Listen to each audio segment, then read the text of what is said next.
Namaste and welcome to our continuing series, The Synthesis of Yoga with Ranganath.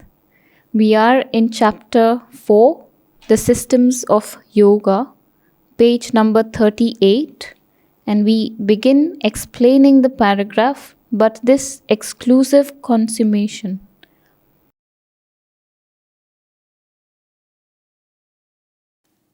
Srimna has been discussing the systems of yoga, and now he is discussing the triple path, that is Jnana Yoga, Bhakti Yoga and Karma Yoga. So he has already told us about the path of knowledge. So to get the sense of continuity, I just read out to you the summary of what he has said in the previous para, so that we know what he is going to say in the next one. We can connect it. So he has said in the previous para, the aim of the Jnana Yoga is the realization of the Supreme Self, the Brahman, the Atman, the witness consciousness. It uses vichara, reflection, and viveka, discrimination. It recognizes the transient elements of man's being and rejects them one by one, sequentially, to escape their clinging, clawing clutch and grasp, and realizes all three, body, life and mind, to be part of Prakriti, impermanent creations of universal nature. It arrives at the realization of man's true being as the Purusha, which is immutable, eternal and infinite, self-existent, free from all conditions. After the liberation of the soul from the prison house of body, life and mind, normally Jnana Yoga follows the path of complete renunciation of the Prakriti and worldly existence, and it resorts to the emergence of the individual soul into the Supreme Source from where it has taken birth. So this is what he has said in the previous one. Now Swami is going to say that Jnana Yoga can be done in the integral yoga in a slightly different way. So what that different way is, what we are going to read today. Okay, so. But this exclusive consummation is not the sole or inevitable result of the path of knowledge. He is talking about an exclusive consummation. First of all, the word consummation is the successful completion of whatever you are doing. So the successful completion of Jnana Yoga in the traditional path is to get rid of body, mind, life, realize that you are the soul or the consciousness and merge into that from which you have come. You are a wave in the sea and this wave disappears into the sea again. That's a Jnana Yoga path. Okay? So, Swami is saying, you are excluding the physical world, you are excluding your body, mind, life in the Jnana Yoga. But that is not the only way it can be done. You can pursue the path of knowledge, Jnana Yoga, but you need not reject the physical world. That's what he's saying. Okay? It's not the exclusive consummation. You are excluding the physical world. That's what it means. It's not the sole or inevitable result of the path of knowledge. You can do it in other ways.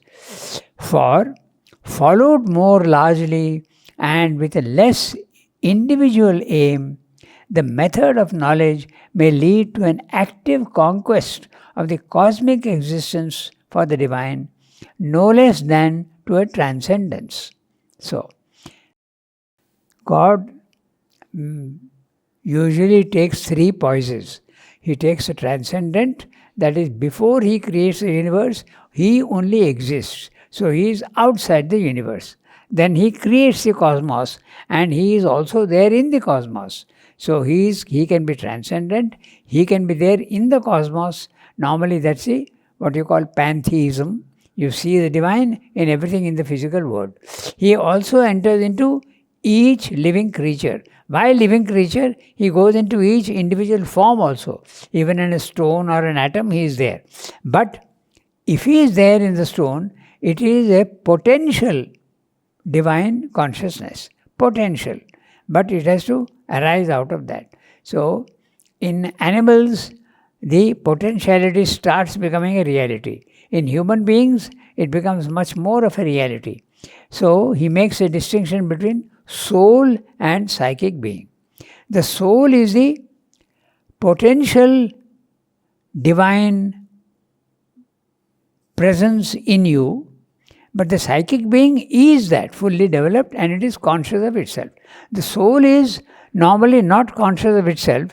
It identifies itself with the body, with the life and the mind, and thinks that this is what I am. But that is the ignorance of man.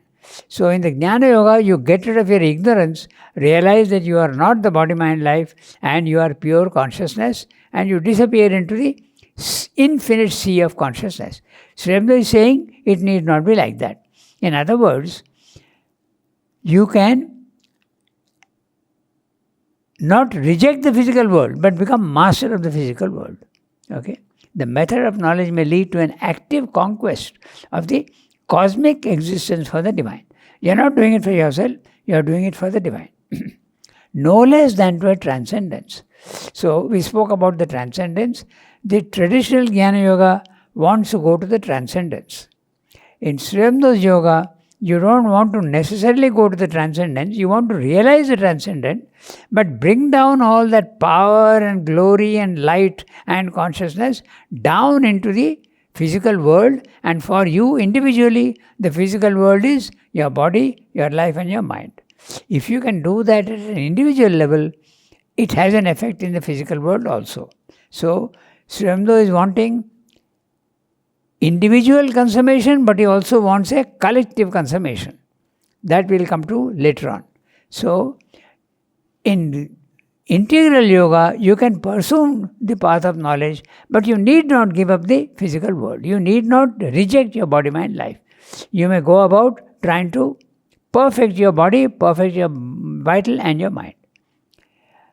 The point of this departure is that realization of a supreme self, not only in one's own being, but in all beings. And finally, the realization of even the phenomenal aspects of the world as a play of the divine consciousness and not something entirely alien to its true nature. Rather big sentence, we'll go point by point. So he's saying that traditional Jnana Yoga and integral Jnana Yoga, they start going on different paths from the realization of the self. What is the self? We have discussed last time.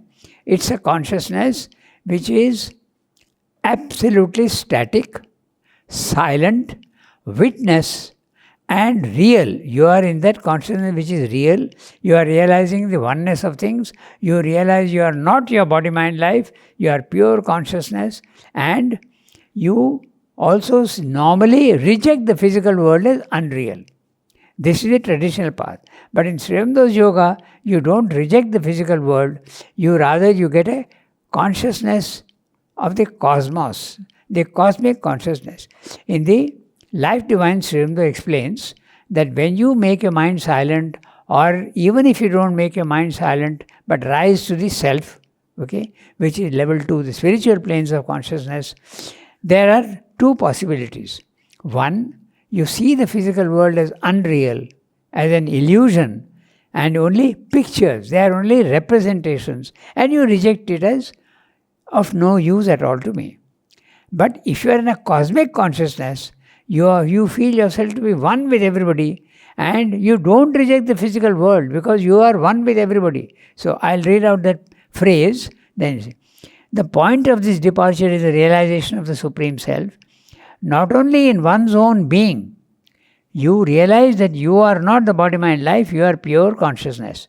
But in all beings, you see yourself in everybody else also. You see the presence. And in one sonnet of his, remember that Sri Aurobindo is a poet, primarily a poet. He says that to whichever person I turn, I see myself with another face. This is a cosmic consciousness. You feel yourself to be one. Your thoughts their thoughts become your thoughts, their emotions become your emotions. Even the body, in the subtle world, there is a sense of unity. How you can feel one in the body also, I'll just give you one instance, and then you will see that at a subtle level it is possible. If you are in the cosmic consciousness, there is a case of a yogi who is seeing he is in the cosmic consciousness. He is seeing a distance away an animal being whipped. Okay? And he is so identified with everything that animal's consciousness is also his own consciousness. And the result of that whipping of the animal, the whip marks appear on his own back. Okay? So this is the example of a cosmic consciousness even at the physical level. It can be at the mental level, it can be at the vital level, it can be at the spiritual level. You feel yourself to be one with everybody else. I just mentioned to you Sri Aurobindo's one in the sonnet. I am not reading out the whole sonnet. To whichever face I turn, I see myself. To whichever person I turn, I see myself with another face. So he is seeing the multiplicity, but essential unity is there everywhere. Okay? In another sonnet, he says that the largest stars in the universe are burning within me. Okay? That's the story of Sri Krishna, Balakrishna, who is playing and eating mud, and his mother comes and says, "What the hell are you doing? Let me see your mouth, open your mouth." And when he opens his mouth, she sees the whole universe in his mouth. So this is a symbol of the cosmic consciousness. So Sri Aurobindo says the same thing in one sonnet. He says, the universe's largest stars are burning within me. Arcturus and Belphegor are burning within me. So that's a cosmic consciousness. In that case, you don't reject the physical world. Now, I don't know, in the path of knowledge, you are not interested in the world, so you are rejecting it. Okay? So, but here in Sri Aurobindo Yoga, you are not rejecting, and if you are lucky, you get the cosmic consciousness. If you don't, also you pursue it, and you get it. You don't reject the physical world. Rather, you can become master of the physical world, active conquest of the cosmic existence for the divine, no less than the transcendence. The point of departure is the realization of the Supreme Self, and not only in one's own being, but in all beings. And finally, the realization of even the phenomenal aspects of the physical of the world as a play of the divine consciousness, and not something entirely alien to its true nature. So, what are the phenomenal aspects of the world? Phenomenon is an event in the physical world. It's you can put it another way, transience of the physical world. Everything in the physical world has a birth, there's a growth, and there's an end to it. So, a phenomenon is something that starts and ends. So, everything that is there in the physical world, any object, is a phenomenon. You can even talk of events as a phenomenon, but even you can talk of, ultimately, even the Himalayas are phenomenon, because they have been born and one day they will disappear. So, it may take a long time, but even then, there's nothing permanent in the physical world. So, you start seeing the divine presence in stones, in insects, in everything that you see, phenomenal world, you see the divine presence. Okay? Whereas the traditional path, no. They are rejecting the physical world as unreal and illusion. So, and then you see that the true nature of everything in the physical world is a divine presence.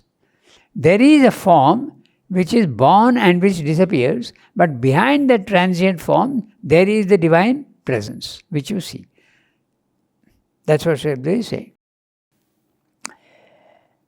And on the basis of this realization, a yet further enlargement is possible. The conversion of all forms of knowledge, however mundane, into activities of the divine consciousness, utilizable for the perception of the one and unique object of knowledge, both in itself and through the play of its forms and symbols. So let's look at this sentence. And on the basis of this realization, what realization? Seeing the divine presence in everything. A yet further enlargement is possible. The conversion of all forms of knowledge. So, what are the forms of knowledge? Everything that you can think of. When you go into a school or a college or even in a university, there is history, there is science, there is philology, there is whatever you want, okay, any subject.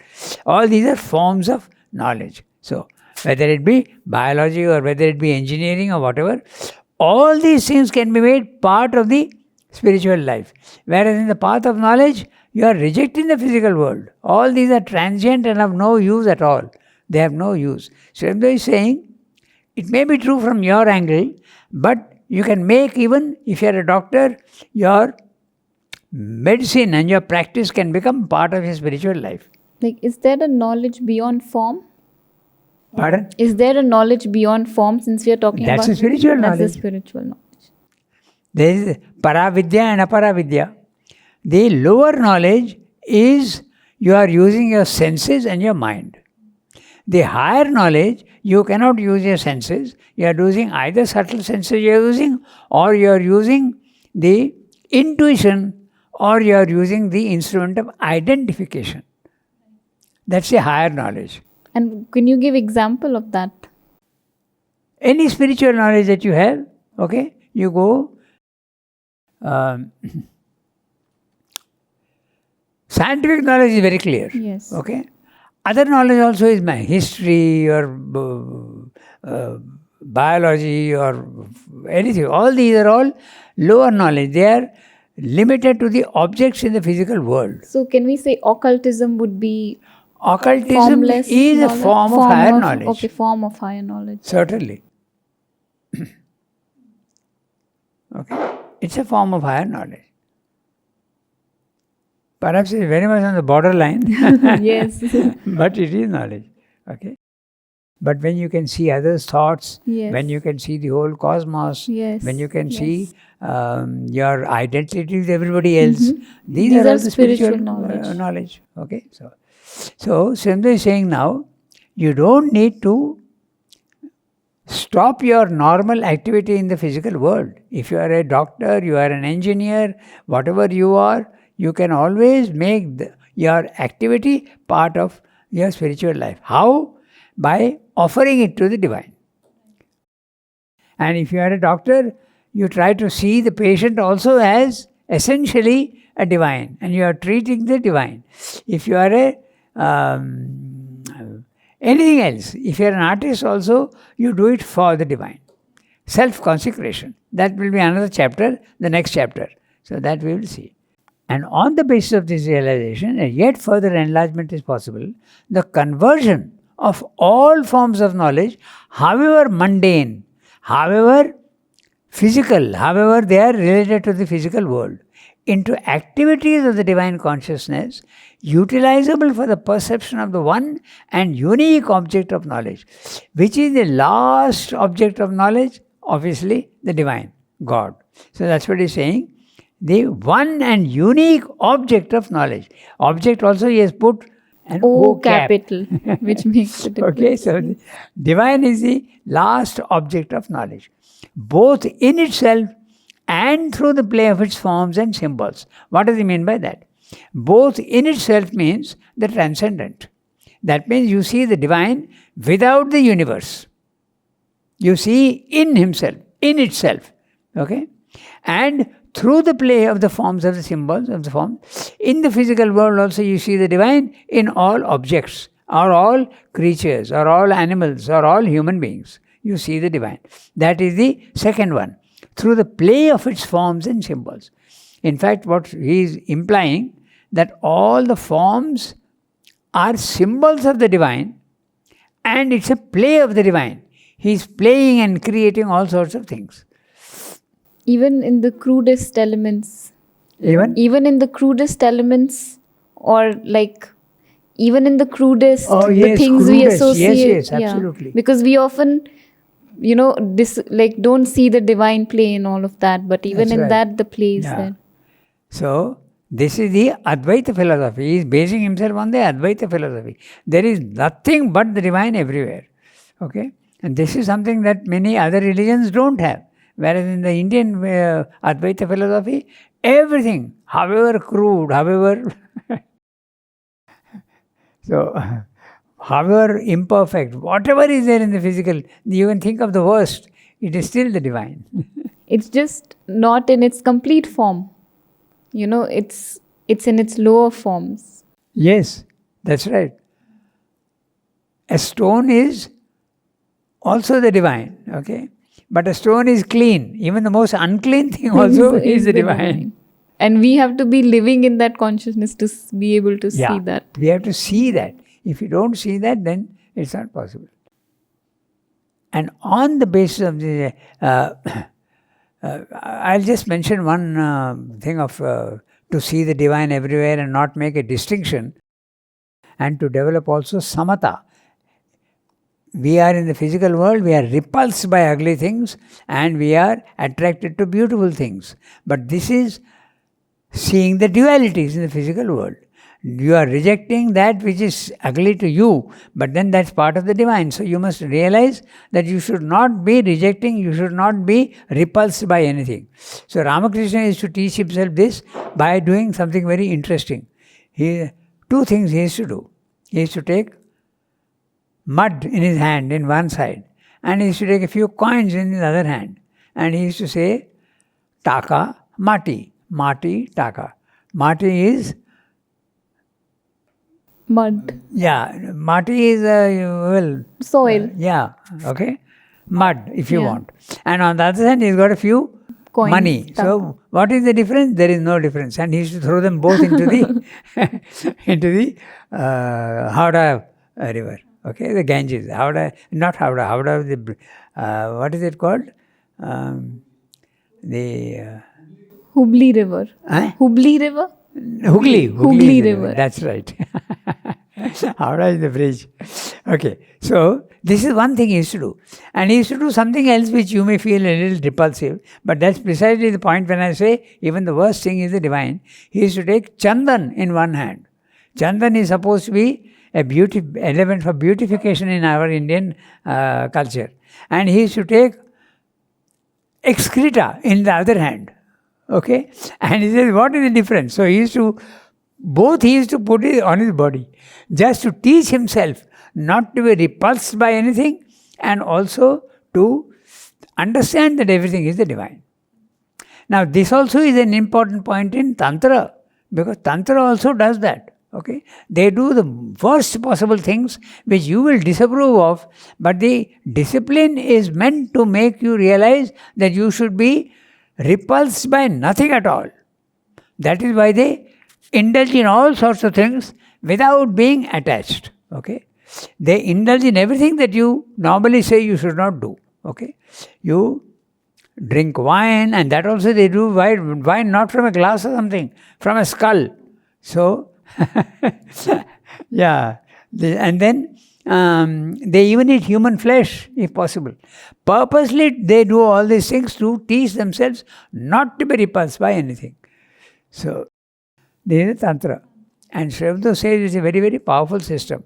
But some of the practices you need not do, because you can develop samatha by other more beautiful means also. Because beauty also is an aspect of the divine. Okay, so the one and unique object of knowledge, both in itself and through the play of its forms and symbols. Now, the other thing is also he is using the word symbol. Everything is a symbol of the ultimate reality. This you have to start slowly realizing and trying to see what the symbol, something could be a symbol of what. I'll just give you a few examples, okay? Then you will see that yes, they are very clearly symbols. Take the sea or the atmosphere. Both are the same.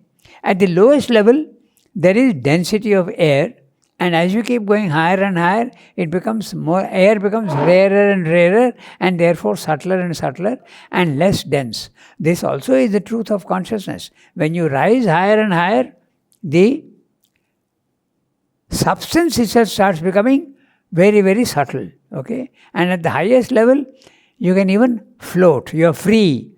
Whereas on the ground, you are pulled down by the gravitational force. Your body-mind life keeps you rooted to the earth in darkness, and density does not allow you to go up. So this is one symbol of the actual planes of consciousness. Then the sea also is the same. The deeper you go down, denser it becomes and darker. So this is also a symbol. But everything is a symbol of the divine. Now, if that is so, Mother is giving names to flowers. How does she do that? Because, in fact, this is the question that was asked by the printer who was printing their flowers and their spiritual significances. He asked me, I can understand flowers, but how do you say that this flower is sincerity? How do you say this flower is faithfulness? How do you say that? He asked me. He was a Chinese. Okay. So I told him that there are levels of consciousness. Okay. And in the physical world, you don't see. You don't see the faithfulness in that flower. You don't see sincerity in that flower. But if you go to a subtler plane, just like water itself is one, but it can take the form of ice, it can take the form of water, it can take the form of water vapor, subtler and subtler substance. So, instead of remaining rooted to the physical, if you go into the vital or even higher up, you know what it represents. So, that is how she would do. She would go into her consciousness and see what is that flower the symbol of. So, it's a reality which she is translating into the name of the flower. Okay. So, this is what he is saying, symbols. We are discussing symbols, that's why. Such a method might well lead to the elevation of the whole range of human intellect and perception to the divine levels. Instead of rejecting the physical world as in Jnana Yoga, you start seeing the divine everywhere, you start using your profession also for spiritual life, and then everything can become divine. That's what he's saying. Such a method might well lead to the elevation of the whole range of human intellect and perception. Human intellect, the mind; perception, your physical senses. Even the senses will start seeing the divine everywhere. To the divine level, to its spiritualization, and to the justification of the cosmic travail of knowledge in humanity. This phrase we have to understand, okay? He is saying to the justification of the cosmic travail of knowledge in humanity. Travail, the word travail is hard labor, travail. In French also you have the same word. So, cosmic travail, when you are doing yoga, it's not easy. You have to put in a lot of hard labor, and you have to meet all sorts of sufferings and obstacles and pain. There's all these things are there, but they get justified in the end. That's what Swami is saying. Don't think that that's a permanent nature of the physical world, but if you start following the Jnana Yoga as in the integral yoga, you start seeing the divine everywhere, and now you realize that the pain and all that also, pain and suffering, there was a purpose to it. It gets justified. So what is that purpose? Any obstacle that is there, it goads you to go beyond the obstacle.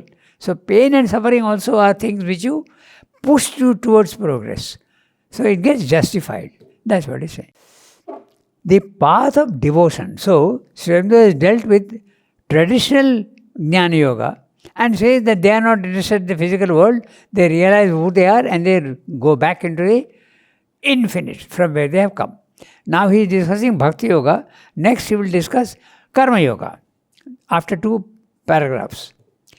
The path of devotion, Bhakti Yoga, aims at the enjoyment of the supreme love and bliss and utilizes normally the conception of the Supreme Lord in His personality as the divine lover and enjoyer of the universe.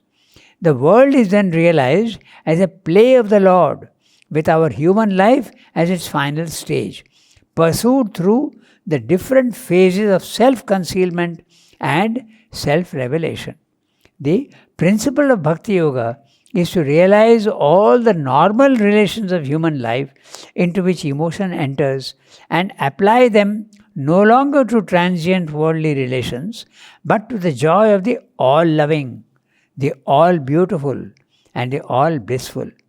Worship and meditation are used only for the preparation and increase of intensity of the divine relationship. And this yoga is Catholic in its use of all emotional relations, so that even enmity and opposition to God considered as an intense, impatient, and perverse form of love, is conceived as a possible means of realization and salvation. This path too, as ordinarily practiced, leads away from the world existence to an absorption of another kind than the monists in the transcendent and supracosmic. So, this is the para he is saying. So now we'll go through quite quickly. So, Jnana Yoga, you are going through your mind. Bhakti Yoga, you are going through your emotional being, which is your heart. Okay. The vital has got two levels also, you must keep in mind. There is the higher vital and the lower vital. The higher vital has got noble sentiments in it. It's got love. It's got sympathy for others. It's got generosity. All these qualities which are there belong to the higher vital. But the lower vital normally is like the density I was talking about in the sea, the dark lower part is selfishness, anger, jealousy, envy, violence, desires of all sorts of things. All these things are there in the lower vital. But they also can be transformed. So, Bhakti Yoga uses the heart to turn your relation to the divine through love and bliss. Okay? So, the path of devotion aims at the enjoyment of the supreme love and bliss and utilizes normally the conception of the Supreme Lord in His personality as the divine lover and enjoyer of the universe. So, in the path of Jnana Yoga, you are realizing the impersonal divine. You feel a presence, you feel a vastness, you feel even a power you may feel, even a consciousness you may feel, but nobody is there. It's impersonal. It's a vastness. But in the Jnana Yoga, Bhakti Yoga, it's a personal aspect of the divine that you are seeing. Okay? You see a form. The form that you visualize, you see the divine in a form. And so, in his personality, as the divine lover and enjoyer of the universe, you can't have a relation with the universal, but you can have a relation with a personal aspect of the divine. Okay? So, and what are the emotions you can use? He is telling you that you can use all the emotions that are there. That's a very interesting thing. We'll come to that. The world then is realized as a play of the Lord. This is the philosophy of the Vaishnavas, the Leela. The divine is playing in the physical world. Everything is beauty and love. Okay. Normally, the path of Bhakti Yoga leads to, and there are three things seemingly separate, but they are really all one. Love, beauty, and joy. They all go together. Nah? Each one implies the other if you see. Love will give you, normally you will see beauty. Okay? Then only you fall in love. Then, or it also gives you joy. Human love also gives you pain, but essentially there is also joy. Okay, so this is what he's saying. The Lord in His personality is the divine lover and enjoyer of the universe.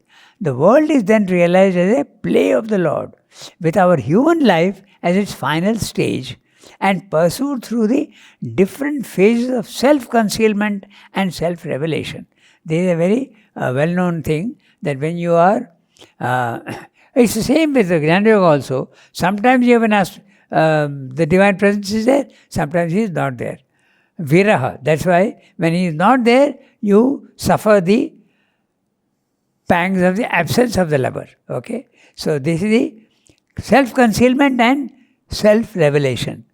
Shamda, in his thoughts and aphorisms, he says that he deceived me, he disappears, and then I excused him. When he came again, I excused him, but he again deceived me. So this goes on. You realize, then there is an absence. You realize, why is the absence there? Because of the imperfections and limitations of the physical body-mind life. That's why. It's not that the divine is concealing Himself, making you suffer. You yourself are not ready for the full experience. That's why. Okay? So self-concealment and self-revelation. Self-concealment of who? The divine. Is concealing Himself and is revealing Himself. That's why it's a play. It's like a hide and seek. Okay? So the principle of Bhakti Yoga is to utilize all the normal relations of human life into which emotion enters and apply them no longer to transient worldly relations, but to the joy of the all-loving, the all-beautiful and all-blissful. The word all-beautiful, Sarvasundara, is usually used for Krishna. And in Sri Aurobindo case, it was very much Krishna. Whether in jail or in ashram, afterwards in 1926, Sri Krishna himself descended into Sri Aurobindo. In fact, in Synthesis of Yoga, in the later chapters, in the path of divine love, the path of divine love, he talks that the all beautiful and all blissful is Krishna. He clearly mentions it later, but I don't have the reference right now. Okay, so, and he's saying that every relation that you can have at a human level, you can also apply it to the divine. You can have a relation of master and servant. You can have a relation of teacher and pupil. You can have a relation of father and son, even mother and son or mother and daughter. You can have friendship with the divine. There are examples in our Indian scriptures for all these things. No? So, and very rare and very unusual is the relationship of you seeing the divine as a child. Right. We have the Balakrishna is there, that is there. But there is a very famous example of a lady. She was known as Gopalar Ma. She was a disciple of Ramakrishna. And she had the experience of Sri Krishna as a child. And she was carrying that child, subtle body, obviously, not physical. She used to carry and go up to Ramakrishna. She used to go. And her experience lasted for 6 months. And when she used to go to Ramakrishna used to see Sri Krishna in her arms and he used to identify himself with that. And what was the result of that in the physical world? He would go and sit on her lap because he is identifying himself with Sri Krishna. So imagine when somebody is seeing, what is this Ramakrishna doing? He is going and sitting in the lap of that old woman. But this is the fact. He was identifying himself and going and sitting there. So it's a very rare. Also the relationship of the beloved. Yes, that is there also. Meera is an example. And also in the West, Saint Catherine, she considered Jesus to be her husband. So that also is possible. Okay? Lover also. The whole story of Shri Krishna and the gopis are all that. Okay? So, and this yoga is Catholic in its use of all emotional relations, so that even enmity and opposition to God, considered as an intense, impatient and perverse form of love, is conceived as a possible means of realization and salvation. Okay? So, Sri Aurobindo says, in one of his aphorisms again, he says, if you can't give me the clasp of a lover, give me the clasp of a wrestler. So that's what it comes to that. Okay, so. But it's a clasp anyway. Yes, Both embrace. In each case, it's a clasp. Okay, so. This path too, as ordinarily practiced, leads away from the world existence to an absorption of another kind than the monist. The monist is the one in the path of the Jnana Yoga. But here, it is not knowledge aspect, but love aspect that is there. But you are so much in love with the divine, you don't care for anything else in the physical world. So, Sri is saying here also, normally, there is a rejection of the physical world. Normally. If you see, this aspect is seen in the Baul singers. Yes. And also like in Kabir music, you just become absorbed in the love for the divine and so for Sufis also. Yeah. Yes. Okay. As ordinary practice. But it need not be like that. That's what I'll tell you in the next paragraph. Okay. Jnana Yoga is going to the transcendent and the supracosmic. But the Bhakti Yoga ends not in the supracosmic, but in the cosmic. Because the whole world is a play of the divine. So you're not going to the transcendent. You're going to the cosmic. Okay. Here too, I'm reading the next one. But here too, the exclusive result is not inevitable. You don't necessarily have to reject the physical world. Normally you do, but you don't have to do that. Okay? That's what Sri is saying. The yoga itself provides a first corrective by not confining the play of divine love to the relation between the Supreme Soul and the individual, but extending it to a common feeling and mutual worship between the devotees themselves, united in the same realization of the supreme love and bliss. So, the sadhaks and the disciples of one master, normally there is a feeling of a sympathy and an attachment. So he's saying among the devotees also there can be a love. You can extend that love for the divine to everything around you. Those who are masters, we have seen that they extend it even to animals. Okay, mother used to experiment with cats. Okay, there was even a dog, a Goldie dog was there, and he used to go every day up to Sriremdo. Okay, he was a golden color, and there used to be a basket of flowers around his neck, and he used to take it to Sriremdo. So there are many stories of cats and all that. Even there is a crow which used to come. We used to watch that. Okay, mother used to feed the crow. Yes, mother used to feed biscuits to the crow. So that is one.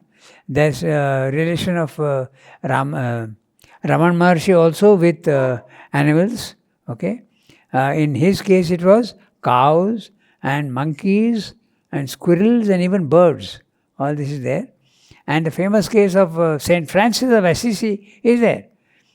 He even tamed a wild wolf by calling it brother wolf. So you extend this love to all creatures around you. But Srila is here talking about among the devotees, between the devotees themselves, united in the same realization of the supreme love and bliss. It provides a yet more general corrective in the realization of the divine object of love in all beings, not only human but animal, easily extended to all forms whatsoever. So, first of all, you start loving